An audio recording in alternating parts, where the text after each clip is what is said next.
우리 할렐루야 하면 아멘 인사하겠습니다. 할렐루야, 할렐루야. 오늘도 예배에 나오신 우리 청소년교회 여러분 예수님의 이름으로 환영하고 축복합니다. 네.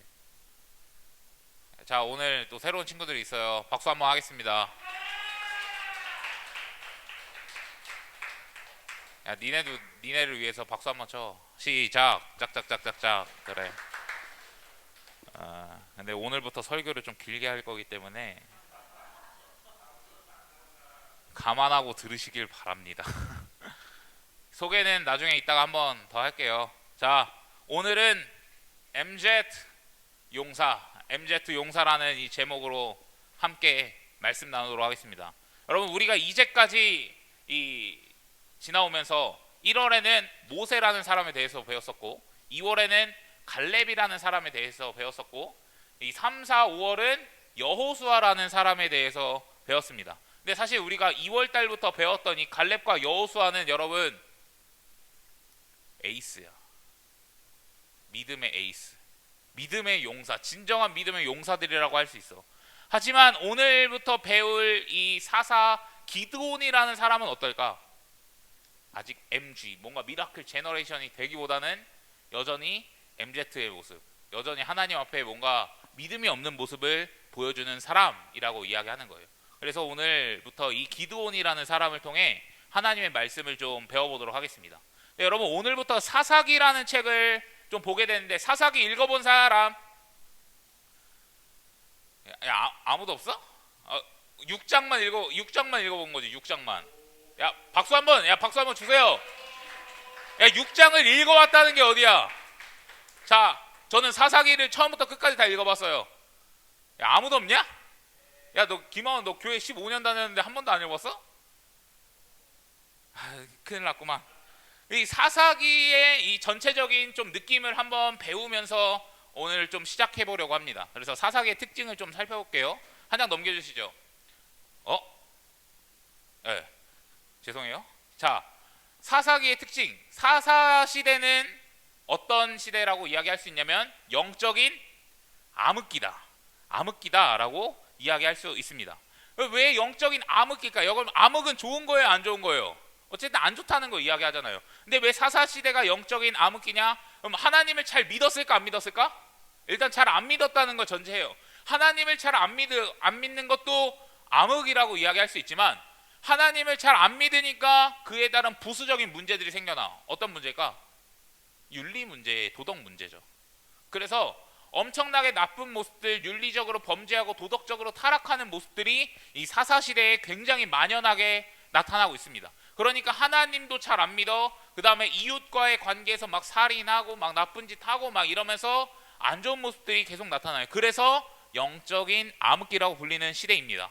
두 번째, 사사기에는 여러분 순환 구조가 계속해서 나타나요. 반복되는 순환 구조가 있어. 어떤 사람은 4가지, 어떤 사람은 5가지, 어떤 사람은 10가지까지 막 구분해서 나누는데 4가지, 5가지가 가장 보편적인 구조예요. 근데 한 장 넘겨주시죠. 간단한 거예요. 이스라엘이 여호와 보시기에 뭐를 행하여? 악을 행하여. 범죄예요. 범죄하면 어떻게 해요? 하나님께서 이스라엘들을 이렇게 고난을 좀 허락하시는 모습을 바라볼 수 있습니다. 그러면 이 힘들어서 어떻게 해? 하나님 도와주세요.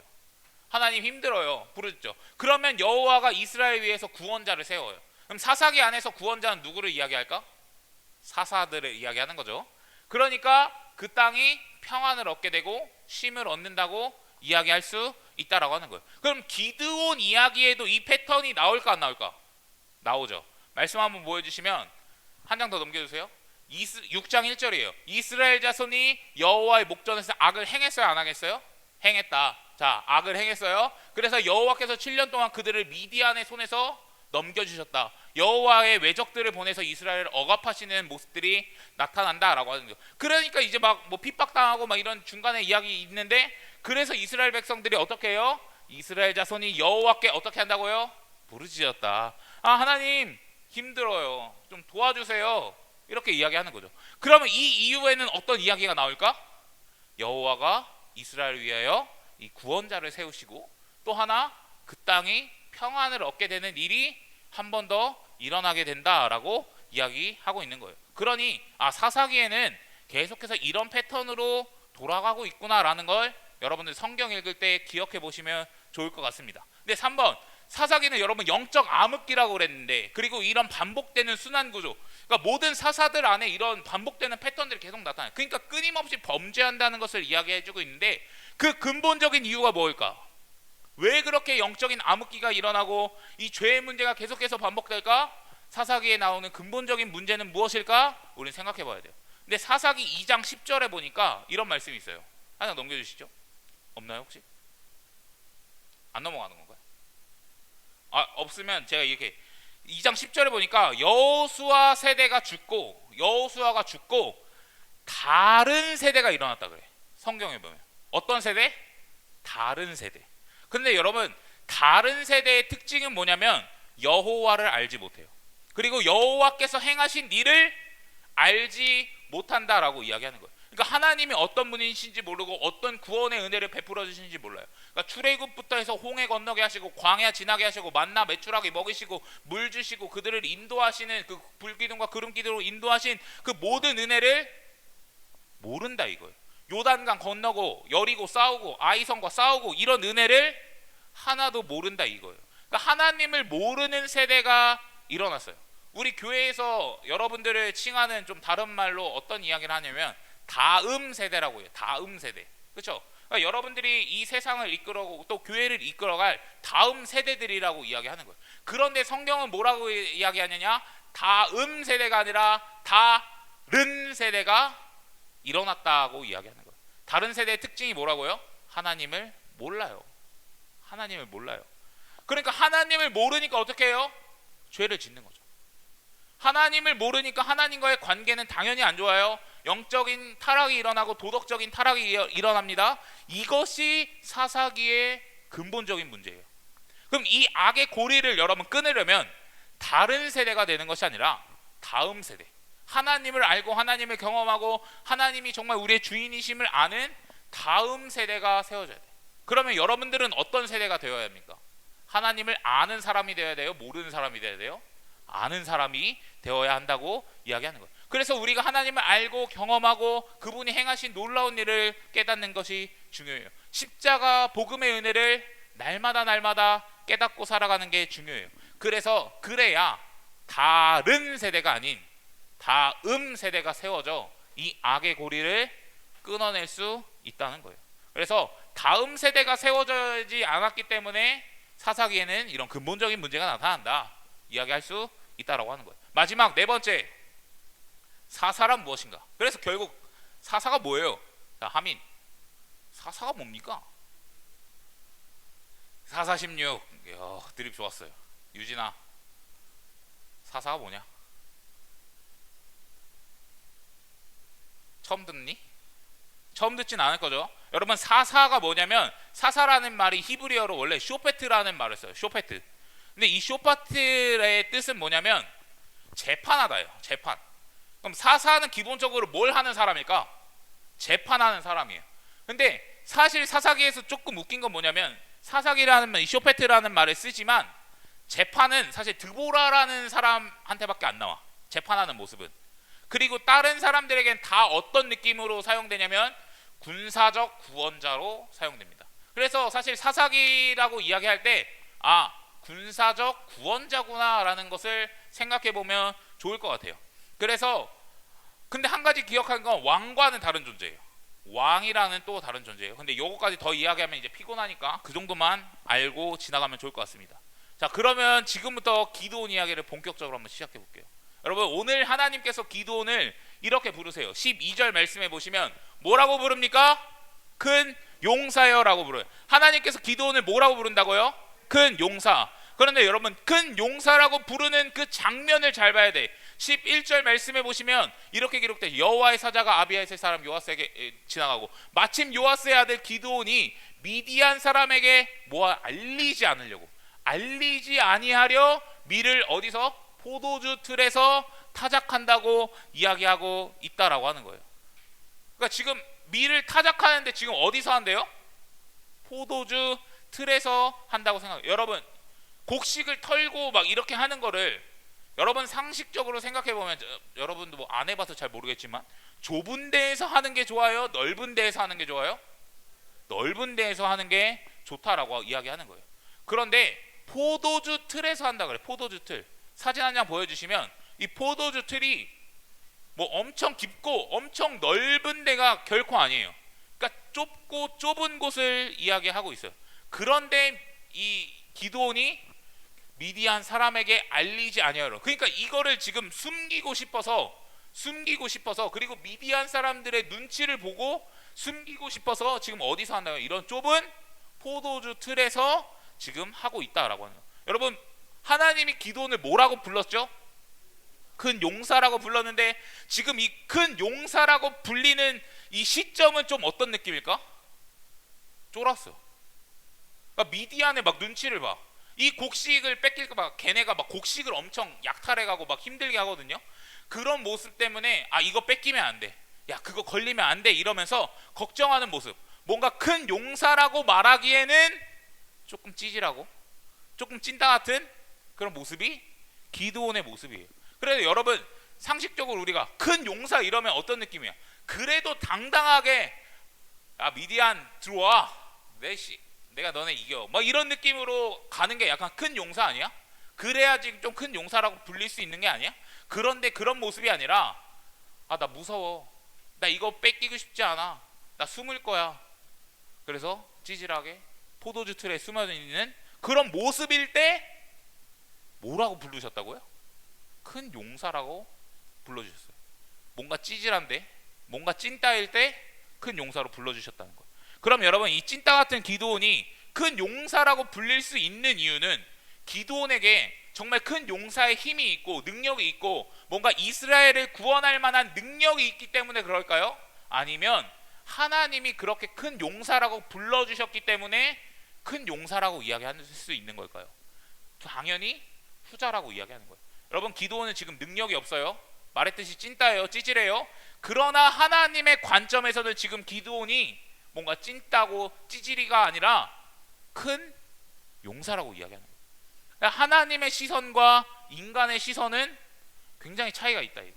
지금 당장 아무것도 없어 보이는 기드온이지만 하나님께서는 그 기드온에게 큰 용사, 뭔가 지금의 모습 찐따임의 모습에 그냥 보고 야 너는 찐따야, 너 찌질해, 너는 약해라고 말하는 것이 아니라 큰 용사라고 불러주시고 있다라고 하는 거예요. 그러면 여러분 하나님께서 우리를 볼 때는 어떨까?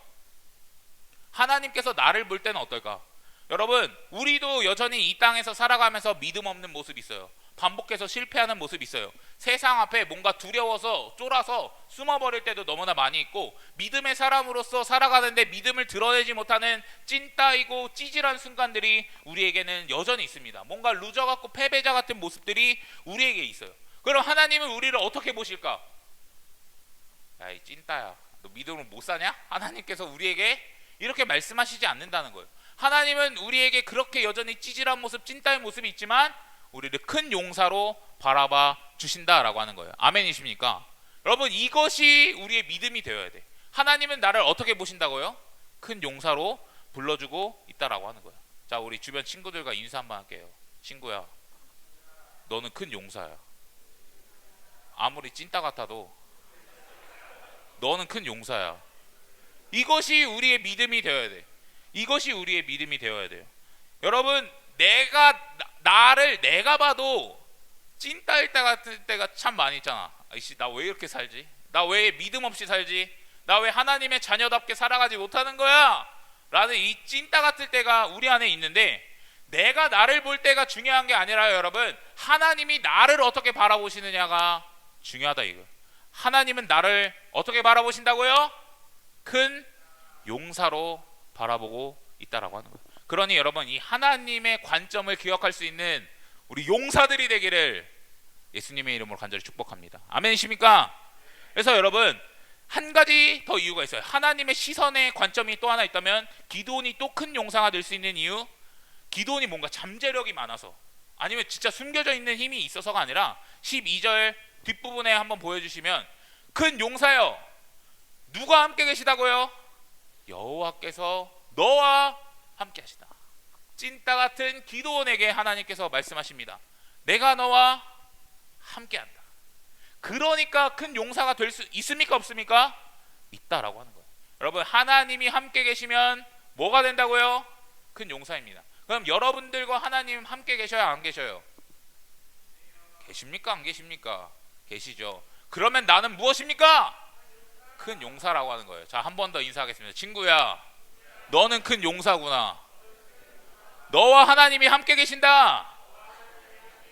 이 믿음이 우리 안에 있어야 한다라고 하는 거예요. 그래서 하나님께서 14절에서 이렇게 말씀하시죠.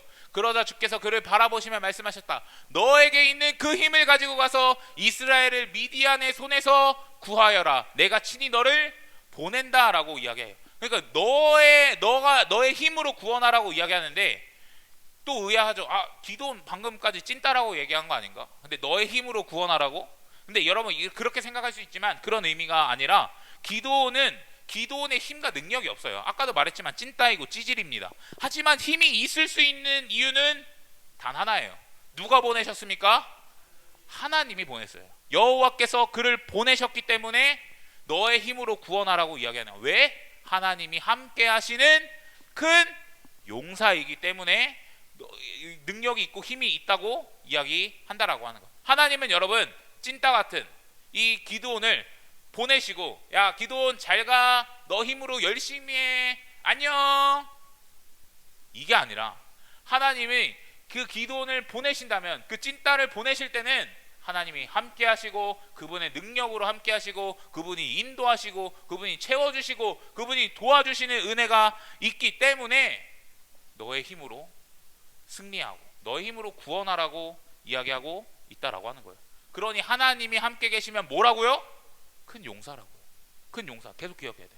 근데 여러분, 하나님이 사람을 사용하시는 방법이 굉장히 다양해. 우리가 살펴봤듯이 믿음의 용사들을 통해서 사용하실 때도 있어요. 막 모세든, 그리고 갈렙이든, 여호수아든, 정말 믿음의 용사, 믿음의 엘리트, 믿음 장난 아닌 사람들이잖아요. 그런데 하나님께서 우리가 생각할 때, 야 이런 사람이 쓰임 받을 수 있나? 좀 이런 사람이 하나님의 일에 쓰임 받을 수 있나 싶은 사람들도 하나님께서는 사용하신다 이거예요. 뭔가 믿음 없는 자, 뭔가 연약해 보이는 자, 뭔가 인간의 관점으로는 야 이 사람이 뭔가 리더가 되고, 이 사람이 뭔가 구원하고, 이 사람이 하나님을 할 수 있다고 싶은 사람도 하나님께서는 들어 쓰신다라고 하는 거예요. 사사기에도 그런 인물들이 굉장히 많이 나오는데, 기드온이 그런 인물이고요. 여러분, 기드온이 그런 인물이고, 여러분 삼손이라는 사람 들어봤어요? 삼손은 손이 몇 개죠? 2개죠. 네. 삼손이라는 사람도 나오는데, 삼손은 여러분 어떤 사람이냐? 도덕적으로 굉장히 문제가 많은 사람이에요. 그런데 도덕적으로 문제가 많은데 하나님의 일을 한다? 이거 맞아요? 틀려요? 뭔가 우리 생각에는 하나님의 일에 쓰이기에 적합하지 않아 보이지만, 하나님은 그런 사람도 들어서 쓰실 때가 있다라고 하는 거예요. 그러면 중요한 건 뭐예요? 하나님은 약한 자도 쓰시고, 뭔가 부족한 자도 쓰시고, 연약한 자도 쓰시고, 믿음이 없는 자도 쓰시고, 초신자들도 쓸까 안 쓸까? 쓰신다 이거예요. 그럼 하나님이 쓰시기로 결정하시면 쓰는 거예요. 그 사람이 부족해도 쓰시는 거예요. 믿음이 없어도 쓰시는 거예요. 흠이 많아도 쓸까 안 쓸까? 쓴다 이거예요. 그러면 하나님께서 그 사람을 큰 용사로 세우시고 구원의 일에 맡겨주시고 그 사람을 쓰신다는 거예요. 근데 여러분 14절의 말씀에 보면 하나님의 마음을 하나 알 수 있어요. 하나님의 마음 무엇이냐? 구하여라 이거야. 구원. 그리고 개역개정 성경에 구원하라고 이야기하는 거거든요. 하나님의 마음은 뭐냐면 이스라엘을 지금 구원하기 원한다는 거예요. 조금 더 근본적으로 지금 고통받고 힘들어하고, 그리고 죄에 빠져서 어려움을 당하고 있는 이 이스라엘 백성을 뭐하기 원한다고요? 구원하기 원한다고. 그 일을 위해 기도는 부름을 받았어요. 그러면 여러분, 하나님은 여전히 이 세상을 향해서도 동일한 마음을 갖고 계세요. 하나님은 이 세상이 구원받기를 원하십니다. 아멘이십니까? 여러분, 하나님은 우리를 구원하기를 원하세요. 여전히 죄에 빠져서 허우적대고 있는 수많은 영혼들과 수많은 사람들을 구원하길 원하십니다. 조금 더 구체적으로 말해볼까요? 여러분들의 가족이 구원받기를 원하세요. 여러분들의 친구들이 구원받기를 원하십니다. 여러분들 외에 여러분들이 아는 그 수많은 사람들이 모두 다 구원받기를 원한다는 거예요. 그러면 그 일을 위해서 내가 부름받은 거예요. 내가 부름받은 거예요. 그 일을 위해서 나라는 부족한 사람이 하나님께 부름을 받은 것입니다. 그래서 나를 그 가정으로 보내셨고, 나를 그 학교로 보내셨고, 나를 그 친구들에게 보내주셨다 이거예요. 그러면 여러분, 아까 보냄을 받았으니, 하나님이 보내주셨으니 하나님이 책임집니까 안 집니까? 책임진다 이거예요. 책임져요. 그래서 하나님께서 나와 함께 하시고, 하나님이 큰 능력을 주셔서 내가 큰 용사로 쓰임받을 수 있다라고 하는 거예요. 아멘이십니까? 그래서 여러분, 이 부르심을 여러분 믿음으로 확신하면서 나아갈 수 있는 여러분들이 되시길 예수님의 이름으로 간절히 축복합니다. 근데 여러분, 아까도 얘기했지만 기도는 MG예요. MG. 이게 뭔 소리냐? 하나님이 야, 가! 너 구원하러 가! 이스라엘을 구원하러 가! 이러니까 하나님, 제가 어떻게 이스라엘을 구원할 수 있습니까? 이렇게 이야기해요. 여전히 뭡니까? MZ죠.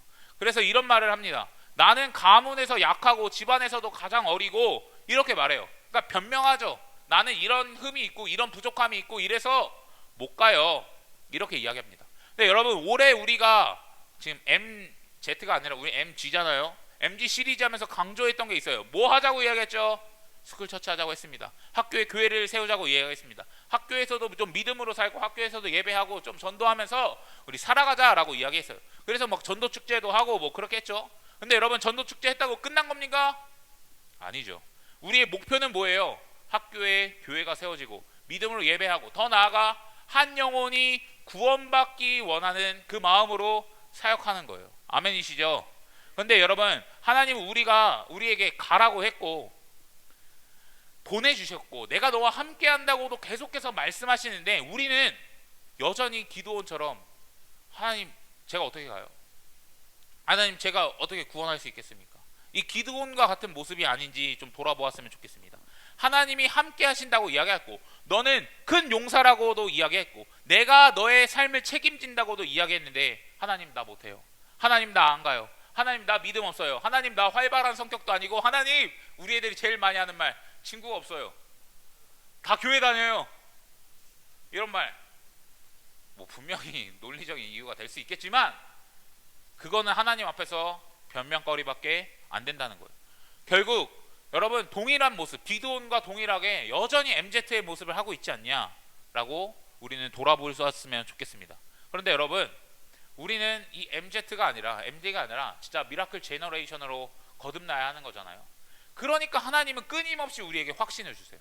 하나님, 저 못해요. 하나님, 친구 없어요. 하나님, 다 교회 다녀요. 이렇게 이야기해도 하나님은 우리가 여전히 찐따짓을 해도 확신을 주신다 이거. 16절 말씀 같이 한번 읽어볼게요. 시작. 그러자 주께서는 내가 반드시 너와 함께 있을 것이니 내가 미디안 사람들 한 사람을 쳐부수듯 쳐부술 것이다 하고 말씀하셨다. 아멘. 여러분, 하나님께서 약속하시는 게 무엇이에요? 내가 반드시 너와 함께 있다. 그러면 여러분, 전쟁 가운데 기드온이 싸우는 거예요? 하나님이 싸우는 거예요? 하나님이 싸우는 거예요. 그럼 기드온은 뭐만 하면 될까? 순종하면 되는 거예요. 기드온은 뭐 하면 된다고요? 순종하면 되는 거예요. 가기만 하면 됩니다. 그러면 나를 큰 용사로 사용하실 그 하나님을 기대하고 의지하면서 그 전쟁터로 나아가면 돼요. 그러면 미디안 사람 여러분, 뒤에 성경 보면 겁나 많거든요. 겁나 많은데 어떻게 하죠? 마치 한 사람을 쳐부수듯 하게 해요. 그 수많은 대군들을 한 사람 때려 눕히는 것처럼 때려 눕히겠다, 승리케 한다 이거예요. 그러면 여러분, 하나님이 일하십니까 안 하십니까? 하나님이 일하세요. 내가 하는 겁니까? 하나님이 하는 겁니까? 하나님이 역사하신다. 결국엔 이 MZ고 찐따이고 찌질인 기드온을 들어서 사용하는 거예요. 그럼 나도 쓸까요 안 쓸까요? 나 씁니까 안 씁니까? 하나님께서는 부족하고 연약하고 뭔가 믿음도 없어 보이고 뭔가 연약한 나를 들어 쓰신다는 거예요. 찐따 같은 나도 들어 쓰십니다. 그리고 용사가 되는 거예요. 사랑하는 청소년교회 여러분, 오늘도 하나님은 여러분들을 부르고 계세요. 세상으로 나아가자고, 학교로 나아가자고, 복음이 필요한 영혼들에게 나아가자고, 구원해야 할 그 영혼들이 있는 곳으로 나와 함께 가자고, 내가 너를 큰 용사로 세우고 내가 모든 것을 책임질 테니 함께 나아가자고, 세상을 이기며 살아가자고 우리에게 이야기해주고 있습니다. 그러니 여러분 다시 한번 믿음으로 나아갈 수 있는 여러분들이 되시기를 예수님의 이름으로 간절히 축복합니다. 학교에 교회를 세우시기를 다시 한번 결단하시면서 나아갑시다. 나를 사용하시는 그 하나님을 믿음으로 의지하면서 여러분 나아가자고요. 그래서 나는 부족하지만 그 큰 용사로 사용하신다는 것을 여러분 굳게 믿으면서 하나님 앞에 그리고 세상 앞에 담대히 나아갈 수 있는 여러분들 되셨으면 좋겠습니다. 여러분 MZ여도 용사가 될 수 있습니까 없습니까? 됐습니다. 찐따지만 쓰임 받을 수 있습니까 없습니까? 있습니다. 내 믿음이 약하고 내가 연약하더라도 하나님은 나를 쓰시기로 결정하셨고 나를 부르셨으니 하나님은 나를 큰 용사로 세워주신다는 것을 꼭 기억했으면 좋겠습니다. 그러니 여러분 하나님만 의지하고 하나님만 붙들면서 세상으로 나아갈 수 있는 우리 청소년 교회가 되기를 예수님의 이름으로 간절히 축복합니다. 아멘이십니까?